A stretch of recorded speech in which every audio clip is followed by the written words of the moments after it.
అప్పుల బాధలు వెంటాడుతున్నాయా? అయితే 6 JVR వారి జాతిరత్నాలు ధరించండి.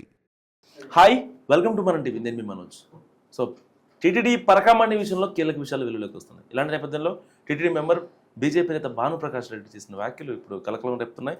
నాకు ప్రాణహాని ఉందంటూ ఆయన చేసిన వ్యాఖ్యలు వెనుక అసలు ఆంతర్యం ఏంటి మాట్లాడదాం. మనతో పాటు ప్రముఖ పొలిటికల్ అనలిస్ట్ కట్ట కార్తీక్ గారు ఉన్నారు. నమస్కారం సార్.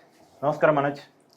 భానుప్రకాష్ రెడ్డి గారు scene to scene, pin to pin explain చేస్తున్నారు. ప్రజాక్షేత్రంలో కావచ్చు, ఇటు కోర్టులకు కావచ్చు. ఇలాంటి నేపథ్యంలో ఆయన నాకు థ్రెట్ ఉంది అనడం ఎంతవరకు నిజం? అసలు దాని ఏమైనా కాన్స్పిరసీ ఏమైనా ఉందంటారు దీని వెనకాల? ఎస్, టీటీడీ బోర్డు మెంబర్గా ఉన్నటువంటి బీజేపీ నేత భానుప్రకాష్ రెడ్డి నాకు ప్రాణహాని ఉంది అని చెప్పడం, పరకామణి కేసులో పెద్ద ఎత్తున పోరాటం చేస్తున్నారు ఆయన. ఇంకో పక్క కోర్టు సీరియస్ అవటం కూడా. ఏది పరకామణి కేసు రాజీ మీద మొత్తం అసలు ఏం జరిగింది అనే దాని మీద సిఐడితో ఎంక్వైరీ జరిపించమని సిఐడికి ఆదేశించింది. తర్వాత ఈ కేసులో నిందితుడిగా ఉన్నటువంటి రవికుమార్ ఆస్తుల మీద ఎంక్వైరీ కోసం ఏసీబీకి ఆదేశాలు ఇవ్వడం జరిగింది. ఇంకో పక్క రాజీ జరిగినటువంటి లోక్ అదాలత్ న్యాయాధికారి ప్రోటోకాల్ను తొలగించాలని కూడా ఆంధ్రప్రదేశ్ హైకోర్టు అభిప్రాయపడింది.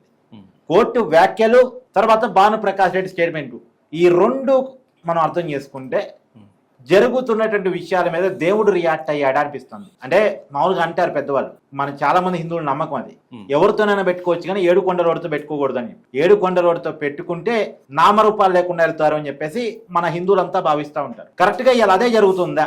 మనం గత జగన్మోహన్ రెడ్డి గారి పరిపాలనా కాలంలో చాలా వార్తలు వింటున్నాం. అవును, తిరుమల తిరుపతి లడ్డూ ప్రసాదంలో నెయ్యి కల్తీ జరిగిందని, ఆ కల్తీ నెయ్యినే ఒక్క తిరుమలలోనే కాదు చాలా దివ్య చిత్రాల్లో వాడారు అని చెప్పేసి ఇప్పటికే సిబిఐ ఆధ్వర్యంలోని సిట్టి బృందం దీని మీద ఎంక్వైరీ చేసి సుప్రీంకోర్టుకి సీడీకలో రిపోర్ట్ సబ్మిట్ చేసింది.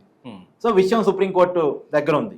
అది ఒక పక్క అదే బాధాకరమైన వార్త అనుకుంటే, పరకామణి దొంగతనం కేసు ఇంకా బాధాకరం. అసలు ఏంటి పరకామణి దొంగతనం అంటే, దేవుడు హుండీ డబ్బులు లెక్కించే క్రమంలో ఎన్ఆర్ఐలు దేవునికి ఇచ్చినటువంటి డాలర్లను దొంగలించాడు రవికుమార్ అనేటువంటి వ్యక్తి అనే దాని మీద అతని మీద కేసు నమోదు చేశారు.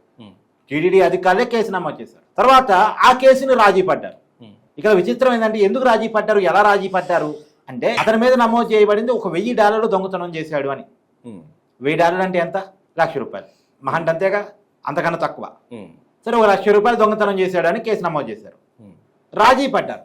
రాజీ పడ్డందుకోసం 14 కోట్ల రూపాయలు ప్రభుత్వ విలువ ఉన్నటువంటి ఆస్తుల్ని దేవుడి పేరుతో రాపిచ్చేశారు. ₹1,00,000 దొంగతనం చేసినోడు 14 కోట్ల రూపాయల ఆస్తులు రాసిచ్చి రాజీ పడతాడా? 14 కోట్లు దేవుడికి రాసిచ్చాడు అంటే అతని దగ్గర ఎంత ఆస్తున్నట్టు, అతను ఎంత దొంగతనం చేసినట్టు, అసలు ఆస్తులు ఎలా సంపాదించాడు? ఒక టీటీడీలో పనిచేసే ఎంప్లాయీ కోట్ల రూపాయల ఆస్తులు ఎలా పరిగెత్తాడు? ఇంకోటి, అది ప్రభుత్వ విలువలో 14 కోట్లు, బయట ఓపెన్ వాల్యూలో 40 కోట్ల ఆస్తి.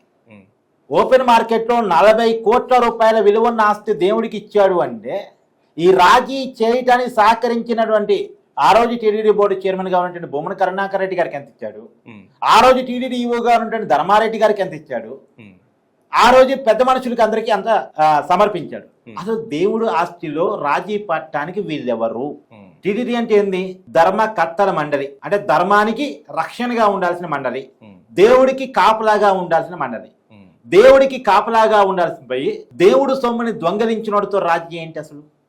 పైగా బుకాయింపు ఏంటంటే, ఆ కోర్టులో ఏమైంది, మహా అంటే జైలుకి వెళ్తారు, 6 నెలల్లో బెయిల్ వస్తుంది, అందుకే రాజీ పడ్డాం, దానివల్ల దేవుడికి ఆస్తులు వచ్చినాయిగా. దేవుడికి ఆస్తులు వచ్చినాయిగా కాదు, దేవుడి ఆస్తులు ఎంత పోయినాయి అన్న చెప్పు. దేవుడి ఆస్తులు పోయిందా దొంగతోటి, దొంగలించిన దొంగతోటి నీ రాజీ ఎంతో చెప్పు. ఇది కదా చెప్పాలని పాయింట్.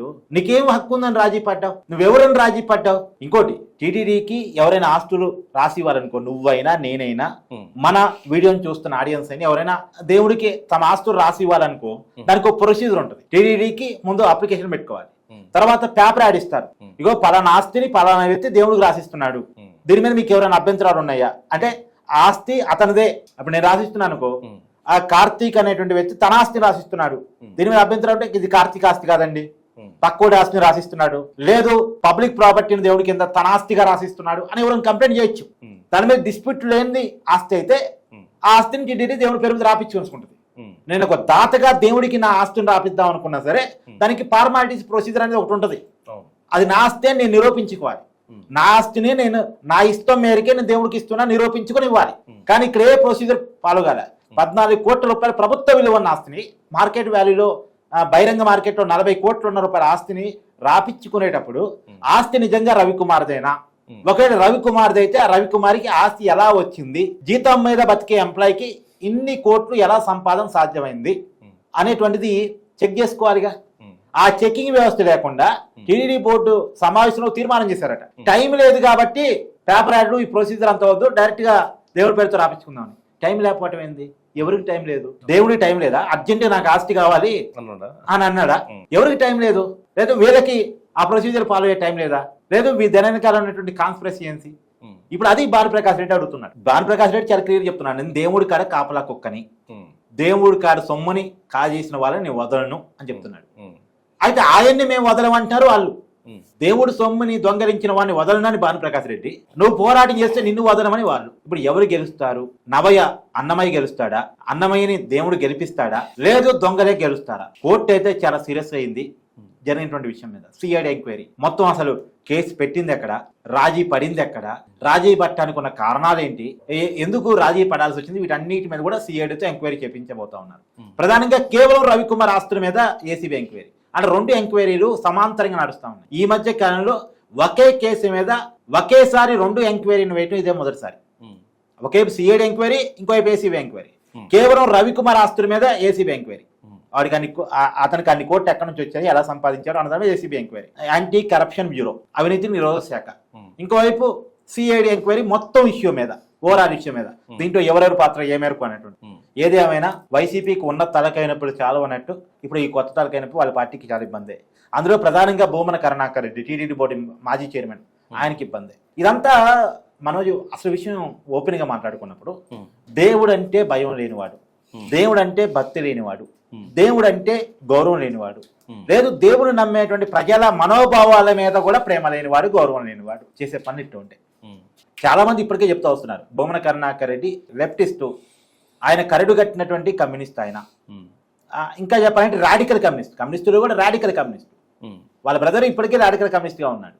ఒక టైంలో కొండ మీద బండి ఉంది, దాన్ని చెప్తా కొడితే ఏమవుతుంది అని ప్రశ్నించినటువంటి వ్యక్తి ఇవాళ టీడీడీ బోర్డు చైర్మన్ గారు రాజశేఖర రెడ్డి గారు ఒకసారి చేశారు, జగన్మోహన్ రెడ్డి గారు మరోసారి చేశారు. అలాంటి వ్యక్తులను ఎందుకు చేస్తాడు? వాళ్ళ ఐడియాలజీ వేరు, వాళ్ళ డిఫరెన్స్ వేరు. రాడికల్ స్టూడెంట్ యూనియన్ పనిచేశారు, ఆర్సీయూలో పనిచేసి ఉన్నటువంటి బ్యాక్గ్రౌండ్ వాళ్ళది. అలాంటి వ్యక్తులని దేవుడి కాడ ధర్మకర్తల మండలికి చైర్మన్ గా పెడితే న్యాయం ఎలా జరుగుతుంది అనేటువంటి ఒక బేసిక్ ప్రశ్నకి వైసీపీ నుంచి ఆన్సర్ లేదు. అలాంటి వ్యక్తులు చైర్మన్గా ఉండటం వల్లే తిరుమల తిరుపతి లడ్డూ ప్రసాదంలో కల్తీ నెయ్యి ప్రసాదం అయినా, లేదు ఇలాంటి విషయాలైనా బయటకు వస్తా ఉన్నాయి. ఇంకో మాట ఇక్కడ చాలా క్లియర్గా చెప్పాల్సిందంటే, తిరుపతి అనేది హిందువుల దివ్యక్షేత్రం. దేవుని నమ్మే వాళ్ళు అక్కడికి వెళ్తారు.